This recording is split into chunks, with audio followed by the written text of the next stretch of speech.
그 3장 그러니까 3절 바로 그 위에 이제 사실 2절인데 2절 끝부분절이 너는 이것들을 가르치고 권하여라. 항상 교회는 하나님의 말씀을 가르치고 그 말씀을 통해서 그 말씀에 근거한 교훈을 권해요. 권면, 권고. 그러니까 이 말씀대로 이렇게 믿으면서 살아라. 실천적 신앙으로 살아라. 그러니까 항상 교회는 가르치는 것과 권하는 것이 굉장히 중요한 것입니다. 그리고 또 우리 성도들은 항상 가르침을 받기를 힘쓰고 권면 받기를 잘해야 되는 거예요. 권면 받는 것을 기뻐하는 거예요. 그러니까 신자가 돼가지고 말씀을 가르침 받는 것을 별로 달가워하지 않는다면 그 사람은 그리스도하고는 상관이 없는 사람. 예수님께서 이 땅에 오셔서 하신 게 뭡니까? 가르치는 사역을 하셨어요. 그분은 유대 전역을 이스라엘 전역을 다니면서 가르치셨어요. 뭘? 복음을 가르치셨어요. 하나님 나라를 가르치셨어요. 그걸 이제 예수님이 전파하고 가르치는 거예요. 예수님이 하신 가장 주요 사역은 사람들에게, 즉 죄인들에게 하나님을 알지 못하고 육적인 그런 삶에만 모든 소망을 둔 사람들에게 진리를 가르치고 그 진리를 선포하고 또 뭡니까? 권면했어요. 그렇게 하지 말아라. 이렇게 하라. 이렇게 하라. 그러니까 우리 성도들은 하나님의 말씀에 가르침 받는 걸 기뻐해야 되고 또 그 말씀의 가르침에 의한 권면을 역시 기뻐해야 되는 거예요. 그러나 이제 교회 안에서 가끔 이렇게 보면은 가르침 받고 권면 받는 것을 별로 중요하게 여기지 않는 사람, 소중하게 여기지 않는 사람이 있어요. 그런 사람들은 영적으로 분명히 꼭 잘못됩니다. 꼭 잘못돼. 꼭 문제가 생겨요. 하나님께서는 하나님의 말씀의 가르침을 기꺼이 받는 걸 하나님 기뻐하세요. 기꺼이. 그래서 여러분 마르다와 마리아를 보세요. 마르다는 분주했어요. 예수님이 오셨으니까 예수님을 대접할 그냥 분주했지만 마리아는 어떻습니까? 예수님 그 앞에 앉아가고 그 예수님의 가르침을 사모하고 가르침을 들은 거예요. 오히려 예수님은 그 마리아를 사실 더 칭찬했습니다. 예수님의 가르침을 사모하고 예수님의 가르침을 받고 예수님의 권면을 듣는 걸 마리아는 굉장히 사모하고 그것을 절대 놓치지 않으려고 애를 쓴 것이란 말이에요. 그러니까 우리도 항상 하나님의 말씀을 잘 가르침받고 권면을 받아요. 그러면서 3절로 넘어가면 누구든지 다른 교훈을 가르치며 여기서 중요한 게 뭡니까? 누구든지 그러니까 이 사람 누구라고 또 하여튼 어느 누가 되었든지 만약에 다른 교훈을 가르치며 우리 주 예수 그리스도의 건전한 말씀과 경건에 관한 교훈을 따르지 않으면 그러니까 이 사람들은 교회 안에 교묘하게 거짓 교훈 거짓된 건전하지 못한 아주 불건전하고 무언가 이 하나님의 말씀에 왜곡된 어딘가 모르게 뭔가 좀 이상하다 그런 가르침이나 그런 것들을 추구하는 자들을 뭡니까? 오히려 단호하게 경계를 하는 거예요. 그러니까 누구든지 누구를 할 것도 없어요. 하여튼 어떤 제한이 없어요. 하여튼 다른 교훈, 이게 다른 교훈이 뭡니까? 결국 사도들이 예수님에게서 가르침을 받은 또 그 사도들이 가르치는 것, 신약 성경의 말씀, 하나님의 말씀의 교리에 근거하지 않는 다른 교훈은 사실 이단적 교리고 또 하나님 말씀하고는 관계가 없는 왜곡된 거죠. 왜곡된 거. 그러니까 복음을 왜곡하거나 또 어떤 다른 교리적인 것을 왜곡하거나 뭔가 삐딱한 것을 이런 사람들은 전부 뭡니까? 그런 사람은 사실 어떤 문제를 일으킵니까? 사제를 보니까 그는 교만해져서 사실은 아무것도 알지 못하면서 마치 나는 올바른 말씀을 안다. 나는 올바른 교훈을 안다. 그러면서 뭡니까? 변론과 말다툼을 좋아하는 자가 된다. 그러니까 여러분 항상 하나님의 교회는 이 하나님의 말씀과 교리가 바르지 않으면 반드시 그것 때문에 문제가 생깁니다. 그리고 또 중요한 것은 뭡니까? 각 신자가 바른 가르침을 받고 바른 권면을 잘 받아들여야 되는데 다른 교훈에 집착하기 시작하면, 다른 교훈을 서서히 영향을 받기 시작하면 어떻게 됩니까? 그 사람은 반드시 변질되게 돼 있어요. 결과가 드러나는 거예요. 뭡니까? 그 결과가 다른 교훈, 또 건전하지 못한 말씀, 또 경건하지 못한 교훈을 만약에 따르지 않거나 그렇지 않으면 뭔 일입니까? 4절의 결과가 생기는 거예요. 4절 5절. 변론, 말다툼, 시기, 분쟁, 비방, 악한 의심. 악한 의심이. 그러니까 진리를 의심하는 거예요. 정말 의심해야 될 것은 의심하지 않고 진짜 진리를 의심하는 사람들이 많잖아요. 또 뭡니까? 마음이 부패하고 진리를 잃어버려 경건을 이익의 수단으로 생각하는 자들 사이에서 다툼이 일어난다. 이 모든 씨앗이 어디에서 이게 이런 악한 열매가 나타납니까? 다른 교훈. 첫째, 다른인가? 저 정확하게 보면 다른 교리. 성경적 교리가 아니라 다른 교리예요. 그 다음에 뭐니까? 예수님의 건전한 말씀이 아니라 건전치 못한 말씀. 불경. 아주 이상한, 건전하지 못하고 뭔가 아주, 사람의 영혼을 아주 잘못 이끄는 그러한 가르침들이에요. 그 다음에 또 뭐예요?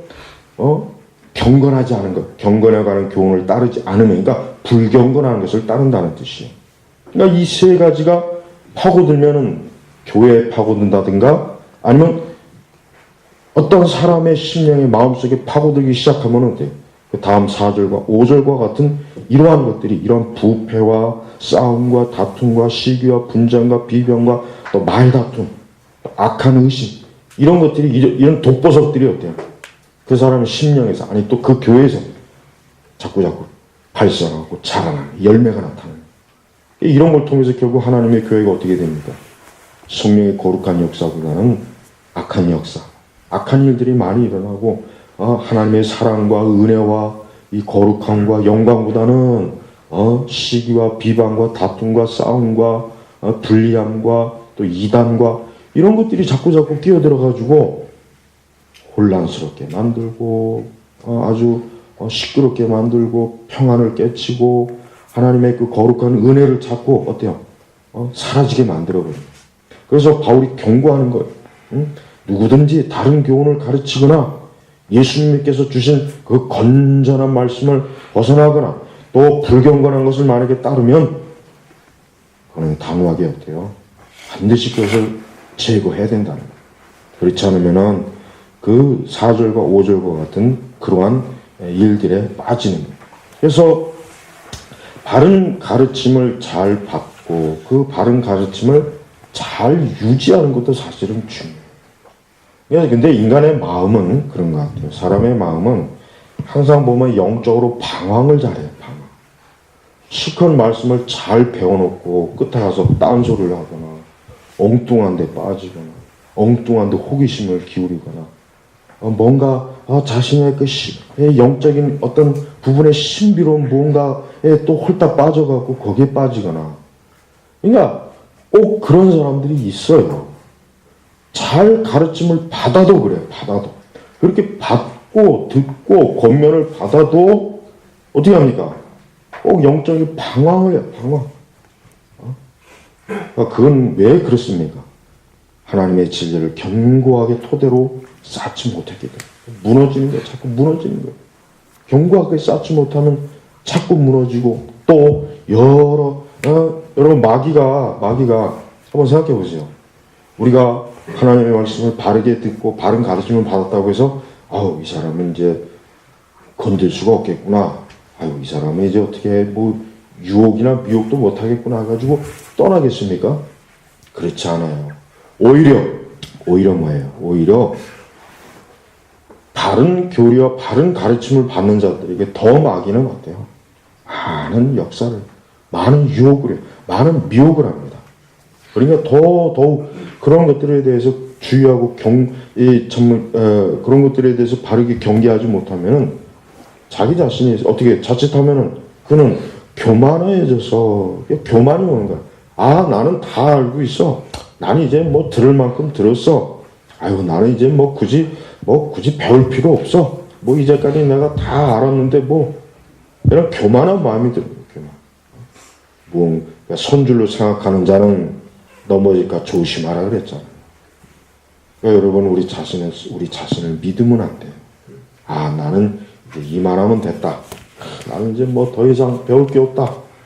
난 이제 완전하게 난 이제 알고 있기 때문에 난 이제 더 이상 누군가 이게 배울 필요도 없고 권면받을 필요도 없고, 이런 마음이 들어가는 순간부터 그 사람 벌써 교만하죠. 교만해서 오히려 변론, 말다툼, 시기, 분쟁, 비방, 악한 의심, 마귀가 우리 신자들 마음에 뿌려놓는 씨앗이에요.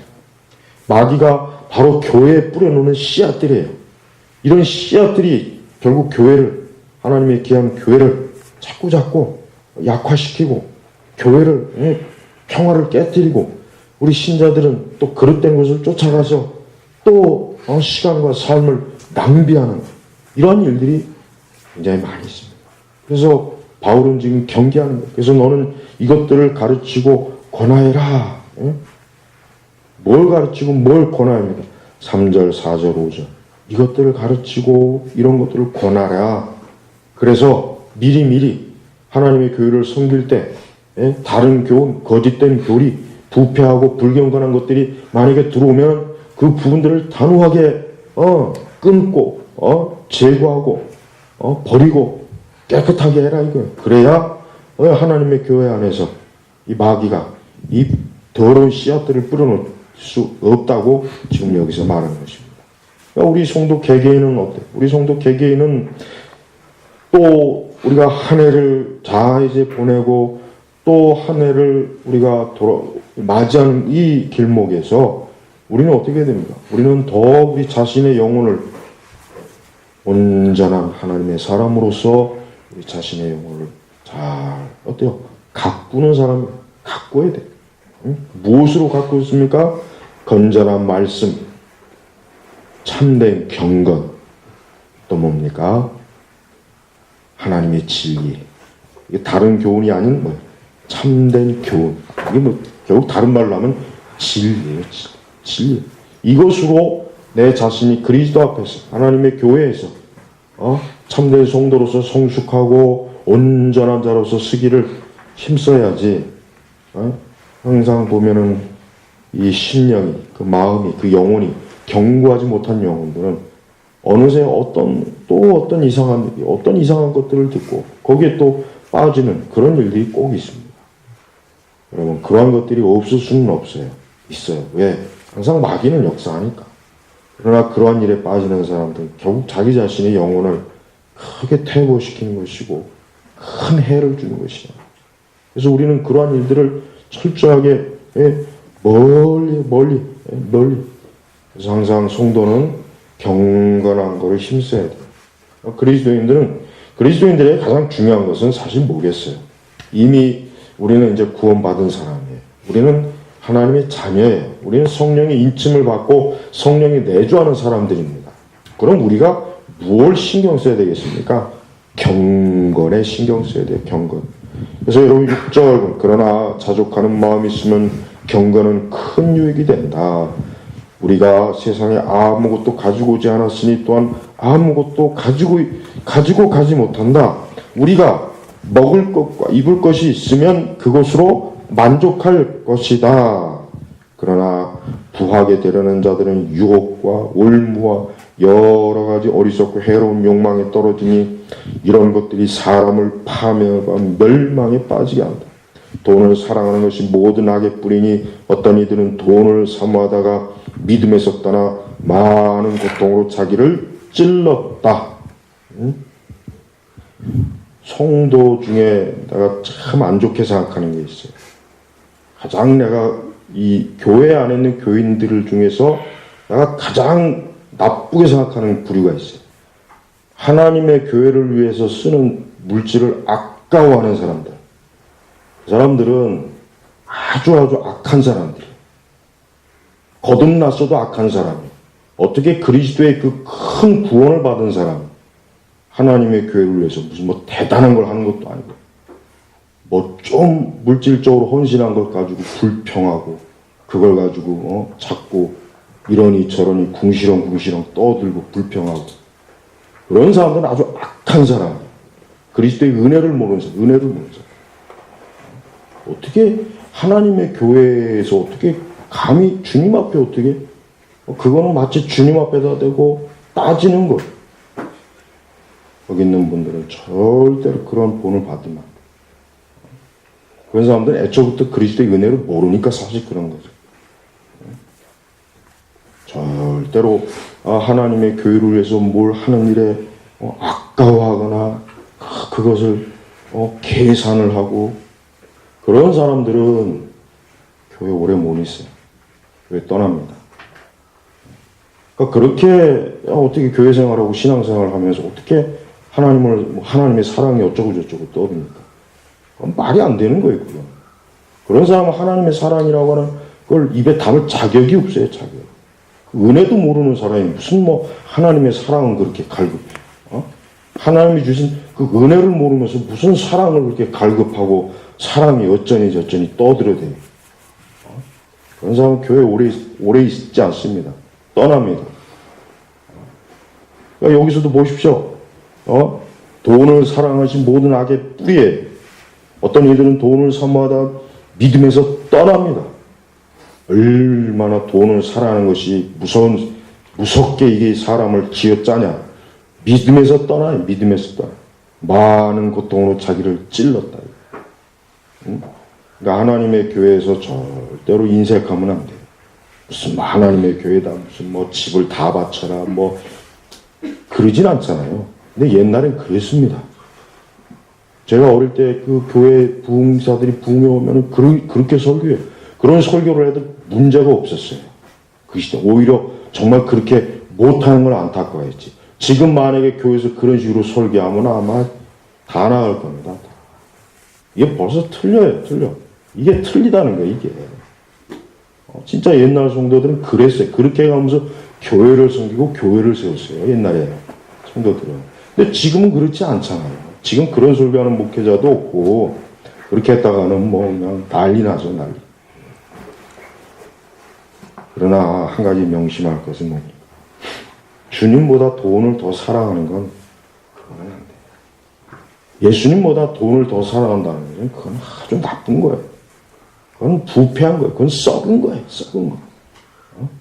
근데 그런 썩은 그런 마음을 여전히 가지고 있는 사람들이 있다는 사실은 아주 해로운 거예요. 누구에게 해롭습니까? 많은 고통으로 자기를 찔렀다. 자기가 호통이에요. 자기가 호통. 하나님께서 주신 그 많은 은혜, 하나님의 영적인 보호, 하늘의 은혜, 하늘의 하나님의 그 유업, 그 엄청난 것을 가지고 어떻게 그 모든 걸 하나님이 주시는데 어떻게 하나님 앞에 그렇게 저는 그런 걸 보면은 이해가 안 돼. 이해가 안 돼. 우리 선민교회는 그런 사람이 있으면 안 돼요. 그런 사람이 있어봐요. 떠납니다. 오래 못 가요. 절대 교회에 하나님의 귀한 교회를 섬기는데 돈이 어쩌고 저쩌고 물질 그런 걸 가지고 불평하는 사람이라면 있을 필요 없어요. 그렇게 아깝고 그렇게 하면은 아예 그냥 오지 마. 다른 교회로 가 그냥. 그렇게 하나님의 교회를 위해서 그렇게 뭘 하는 걸 그렇게 아깝고 그게 불평이 된다면 그럼 교회 나올 이유가 없어요. 교회 왜 다닙니까? 안 다니는 게 가장 속 편한 건데. 우리는 그런 걸 절대 좋게 보면 안 돼요. 그거는 연약함이고 뭐고 아니에요. 그건 마음이 약해서 그런 거예요. 그러니까 바울도 돈을 사랑하는 것이 모든 악의 뿌리다 이거에서 뿌리다. 우리 성도 여러분 하나님 앞에서 절대로 인색하면 안 돼요. 모든 면에서 하나님 앞에 인색한 사람은 그리스도의 사랑이 없는 사람이에요. 감히 어떻게 하나님의 사랑과 내 하잘것없는 걸 가지고 비교를 합니까? 거기다 대요. 그게 어떻게 그럴 수가 있어요? 설령 우리의 모든 걸 다 드린다고 해도 어떻게 감히 그걸 가지고 하나님 앞에 유세를 부립니까? 그렇지 않습니까? 그건 안 되는 거예요. 말이 안 되는 거예요. 그러니까 우리의 신앙이라고 하는 것은 그저 자기 혼자 감상에 취해가지고 하나님 사랑합니다. 그게 아닙니다. 예수님은 아주 보면은 네가 나를 사랑하면 그만큼 희생해라. 네가 정말 나를 사랑하면 나를 가장 사랑해라. 나를 가장. 네 아들 딸들보다 네 부모보다 처자식보다 나를 더 사랑해야 된다. 예수님은 그렇게 요구했어요. 예수님은 절대 그 부분에 있어서 예수님께서 이렇게 그냥 너 알아서 해라. 네 형편껏 해라. 그렇게 안 했어요. 단호하게. 항상 나를 먼저, 나를 우선. 예수님 자신이 가장 우선이요. 예수님을 위해서 모든 걸 다 드려라. 바쳐라. 아까워하지 말아라. 예수님은 굉장히 그런 면에서 아주 단호하셨어요. 그게 바로 주님이 원하신, 그게 바로 우리가 주님께서 요구하시는 사랑이, 헌신이. 그런 것에 대해서 시험에 들거나, 그런 거를 불평하거나, 그런 거에 대해서 어쩌고 저쩌고 떠들어대기 시작하는 그거는 안 돼요. 그런 정도는 우리 선민교회 있을 필요가 없어요. 있을 필요가 없다. 있을 필요가 없다. 자연이 걸러지겠죠, 자연이. 저는 그 부분에서는 아주 단호하게 항상, 그래서 내가 지난번에도 11조 얘기하는 거예요. 11조 안 내는 사람은 그 사람은 성도가 아니에요. 그럼 교인이 아니에요, 그거. 그냥 참관이에요. 그래서 참관. 그래서 잠깐 손님. 근데 1년 내내 손님이야. 무슨 손님이 그냥. 1년 내내 52주 다 손님이야. 2년, 3년이 돼도 손님 노릇하다가. 하여튼 11조 안 내는 정도는 그거는 변명할 것도 없고 이유가 없어요. 그건 도둑이에요, 도둑. 강도예요. 그건 하나님 말씀이에요.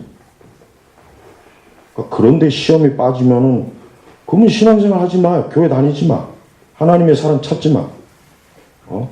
그냥 지옥 가. 무슨 그런 것 가지고 시험에 들어가지고 어쩌고 저쩌고 쫑알쫑알 떠들고 되고. 어떻게 예수님의 사랑에 대해서 그러고서 그런 얘기를 하냐. 말도 안 돼. 헛소리. 교회 있을 필요 없어요. 그냥 떠나버려야 돼. 하나님께서 그렇게 많은 사랑과 은혜로 우리의 영혼을 사랑하시는데 뭘 그걸 가지고 떠들어대고 결코 그런 식으로 하나님의 사랑을 자기 머릿속으로 계산하기 시작한 사람은 애초부터 그 속에 성령이 없는 사람. 그러니까 그딴 짓을 하는 거예요. 절대로 그냥 알아서 편하게 다 교회 다니세요, 믿으세요.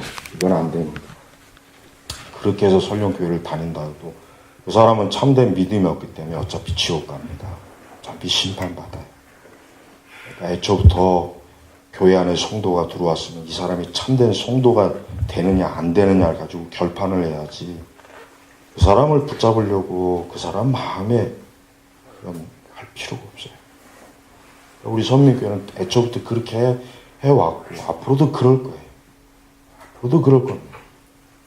그러니까 저는 나가는 성도에 대해서 뭐라고 잡질 않습니다. 그 사람을 돌아오라고 하지도 않아요. 그가 원하면 그렇게 해야 돼요. 그걸 억지로 끌어댈 수가 없어요. 오히려 우리는 더욱 우리 자신을 하나님의 영광을 위해서 더 우리가 참 하나님의 영광을 위해서 어떻게 하면 우리가 더 그리스도를 사랑할 수 있을까? 이게 마음의 고통이 돼야지. 이건 거꾸로 어떻게 오히려 육적인 것을 가지고 고통을 받는다면 그건 말이 안 돼요. 여러분 절대 신앙생활은 저절로 되는 게 아닙니다. 성령께서는 항상 우리의 마음을 감동을 시켜서 언제나 더 그리스도를 뜨겁게 사랑하고 그리스도를 위해서 더 뜨겁게 주를 위해서 온전히 진리에 헌신하는 것을 주님이 우리에게 요구하시지 편안하게 네 알아서 있다가 이 다음에 천국 오라 그러진 않아. 그건 절대 신앙생활이 아니야. 그건 자기 만족이죠. 자기 만족에서 종교생활하는 거죠. 그러니까 교회는 될 수 있는 한 위선자들은 떠나야 돼요. 위선자들은 떠나야지 위선자들이 오래 뿌리 내리면은 그들 때문에 참된 성도들까지도 자꾸 나쁜 영향이 미쳐요. 그러니까 떠나는 걸 여기 우리 신학생들 있지만 이다음 목회하다가 성도가 떠나는 걸 무서워하지 말아요. 그걸 벌벌 떨지 말아요. 그냥 담대하게 그걸 그냥 대체 전혀 그런 거 시험 들 필요도 없고 겁먹을 필요도 없어요. 성도들이 이렇게 아부할 필요가 없고 눈치 볼 필요가 없어요. 그냥 오히려 더 잘됐다고 딱 결정을 해봐야 돼요. 물론 잡아야 할 사람은 또 있어요. 그걸 잘 구별하란 말이에요. 그걸 잘 구별할 줄 알아야 또 지혜가 있어야 되겠지. 그러나 애초부터 그리스도의 사랑과 은혜에 대해서 은혜를 모르는 사람들이 교회를 떠나는 것은 그냥 오히려 더 잘된 거예요. 오히려 그것으로 인해서 누르게 돼가지고 다른 참된 성도들에게까지 폐해를 주는 것보다는 그게 더 잘된 거예요. 그러니까 하나님의 뜻이니까 절대 그런 거 신경 쓰지 마. 그냥 하나님의 말씀을 고스란히 있는 그대로 가르치고 엄격하게 딱 기준을 재봐야 돼요. 거기에 들어오지 못하면 그냥 나가든지 아주 그냥 영원히 손님으로 있다 지옥 가든지 그건 알아서 선택하라고. 신경 쓸 필요가 없어요. 자꾸 목회자들이 그냥 그런 거 자꾸 그냥 벌벌 떠니까 성도 이 교회 다니는 교인들이 그런 걸 이용해 먹더라고 보니까. 절대 그러지 마요. 그럴 필요가 없어. 오직 하나님께서 가르치고 권하라 그랬죠. 그것만 잘하면 돼. 그것만 하나님의 말씀대로 잘하면 할 일은 끝난 거야. 나머지는 하나님이 하시는 거야. 신경 쓸 필요가 없어. 오직 주님이 우리에게 가르치고 권하는 거에 잘 배우고 잘 가르치는 일만 잘하면 돼. 그러면 아무 문제 없어. 하나님의 교회는 하나님이 모든 걸 돌보시니까 전혀 두려워할 게 없단 말이야. 7절에 우리가 세상에 아무것도 가지고 오지 않았으니 또한 아무것도 가지고 가지 못한다. 지난 한 해 얼마나 많은 사람이 이 세상을 떠났겠습니까? 그들이 떠나면서 은행에 있는 재산, 자기 집, 자기 자동차 다 끌고 갔습니까? 무덤 속으로? 그런 사람이 세상에 누가 있습니까? 한 사람도 없어요. 오히려 우리는 뭐요? 경건으로 큰 유익과 만족을 해야 돼요. 경건으로 큰 유익과 만족을 해야 돼요. 그러니까 우리가 거룩하게 사는 것으로 만족하고 기뻐하는 거지, 내 육신의 것이 뭐 채워진다, 잘 된다, 그걸 가지고 만족하고 기뻐하지 말라는 거예요. 그건 오히려 시험거리가 되고, 그건 오히려 죄를 지을 수 있는 유혹거리가 돼요. 그러니까 우리 선민교회 성도분들은 아예 생각을 처음부터 싹 뜯어 고쳐야 돼요. 경건하고 거룩한 것을 기뻐하고 만족스럽게 해요. 다른 육신의 것을 만족하게 여기지 마요. 자, 말씀을 묻겠습니다. 우리 성도 여러분, 다른 교훈, 예수님의 건전한 말씀, 이거 철저하게 잘 가르침받고 권면받고 항상 경건에 관한 교훈을 따라야 됩니다. 따르지 않는 것은 아주 큰 가시가 온 것. 이 말씀을 우리 성도들에게 주님이 주시는 말씀으로 믿음으로 받아주시기를 주의 이름으로 축복합니다. 기도하겠습니다. 아버지 하나님 감사합니다. 오늘도 주님의 은혜와 영광을 사모합니다. 주여, 우리 선민교회 교우들이 이제 하나님의 은혜 가운데 여기까지 참 올 한 해 이렇게 왔습니다. 또 이제 남은 또 며칠 또 올 한 해도 주께서 이스라엘 백성들을 인도하셨듯이 늘 하나님의 그 보호하심과 그 넓으신 팔로 이끌어 주시고 또 새해를 맞이하고 새해를 바라보면서 또 큰 하늘에 대해 소망을 갖고 영적인 기쁨과 경건의 만족을 목표로 또 한 해를 달려나가게 하시옵소서. 우리 선민교회 모든 성도들을 한 사람 한 사람 주의 영광으로 세워주시고 거룩한 성도로서 부끄러움과 흔히 없이 그리스도의 신부로 단장시켜 주시고 우리 주님의 오심을 달마다 사모하며 기다리는 거룩한 주의 백성들이 되게 하옵소서. 모든 걸 감사하며 살아계신 우리 주 예수님의 이름으로 기도 올렸습니다. 아멘.